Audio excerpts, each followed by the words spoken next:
First, who came to the aid of the king. No, they came in as beggars. And they were accepted as human beings. They were allowed to experience certain information that they were capable of internalizing.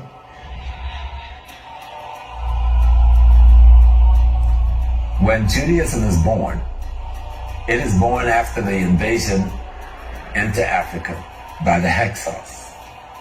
The northern part of Kemet is conquered by these foreign Asiatic, Euro-Asian people. A lot of our people is trapped under their dominance and control.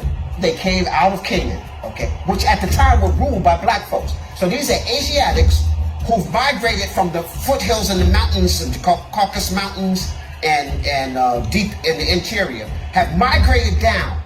They're disgruntled and against the government of the Canaanites. And so they rebel and they migrate out. Came into Kemet because they were starving in their homeland.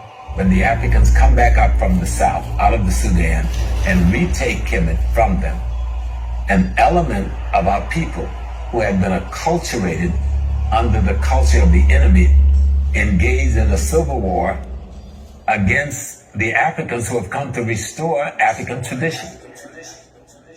So if the Masud Biti is sworn to uphold Ma'at, you can understand why slavery and all that type of stuff could not exist. That's anti-Ma'at, where in your Judaic Christian books and all of that, they actually sanction slavery.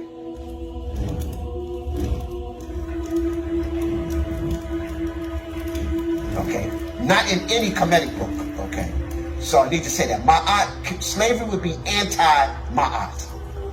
And Hebrew is a corruption of the word Ivri. And Ivri is those ancient Canaanites, Moabites, and Hittites that crossed the great river. Those who crossed over are referred to the Ivri, which means they are those who crossed over the river.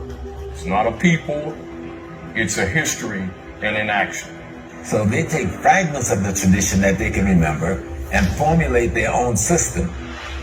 And then they flee because they don't want to come back into the African tradition because they become a part of the foreign invaders' interpretation of the African tradition.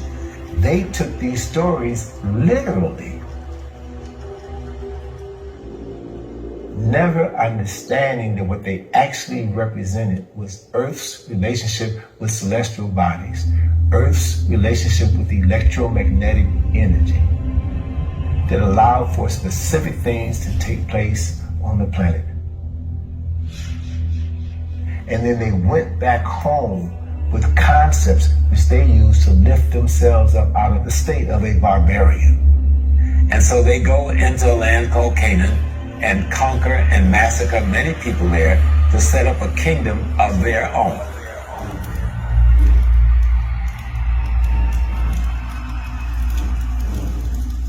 And this is where semantics and connotative presentment creates confusion, because it's an assumption that Hebrew is an identity. And as long as you keep presenting it as an identity, the confusion continues. And of course that creates division, doesn't it?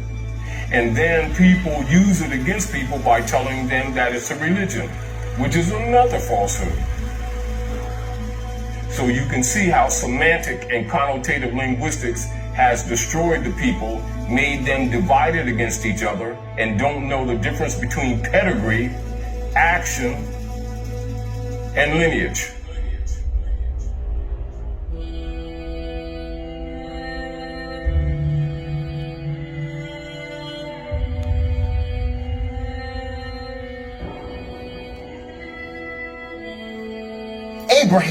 Abraham is an allegory. Joseph coming in. That story was all borrowed.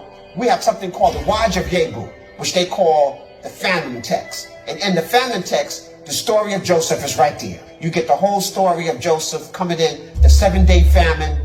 You know, all of that is written right there on a wedge, a giant rock, you know, like that.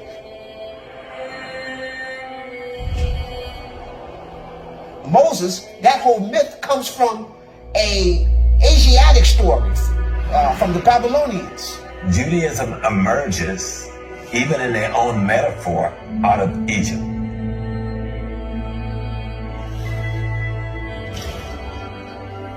They said Moses has learned and all of the wisdom of the Egyptians. So Moses, who's learned in all the wisdom of the Egyptians, give his knowledge of the wisdom of the ancient Kemetic people we call the Egyptians to designing what we know as the Hebrew Israelite Judaic tradition. If you don't do netzia, Mos comes from the word mes. Mes means to be born of or to give birth. So you can't have a name just born of. So you have Iamas, one who was born of the energy of the moon. You have Jehutimus. My first name is Jehutimus, one who was born in the energy, in the spirit of Jehuti. So nobody, you can't find no record of Moses because there's nobody named Moses that ever existed there. You'll find the prototype for the 10 Commandments in the scenes of the Wedding of the Soul. You'll find the tablets of Moses on the stela that are found in temple after temple after temple after temple in Kemet. And then you have a set of writings, which is called the Admonitions of Ma'at, the laws. There were 42 admonitions of Ma'at.